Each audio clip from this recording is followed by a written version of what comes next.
Have you been scared of buying a co-op by those large monthly fees? Believe it or not, those fees may actually make a co-op more affordable than other property types. Welcome to My Co-op FAQ, a series designed to answer client questions about buying and selling co-ops. Let's talk about monthly fees.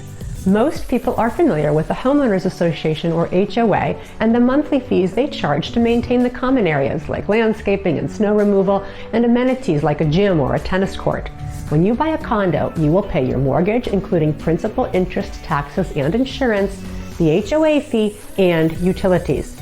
So when you look at a condo listing and you see the HOA fee is just that, the HOA fee.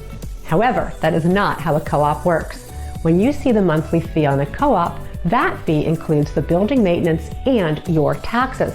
It's called the monthly maintenance fee. Your agent should share another figure with you called the monthly maintenance deductible. That is the percentage of the monthly maintenance fee that is attributed to taxes and is therefore deductible. So let's say your co-op has a monthly maintenance fee of $1,000 and 50% of that is the monthly maintenance deductible. That means your taxes are $500 per month or $6,000 per year. So when looking at the monthly maintenance fee, you should compute the tax and maintenance amounts to compare them to the tax and HOA of the condo. You might actually find that the co-op is less expensive if you feel you are getting benefit from that particular co-op's amenities.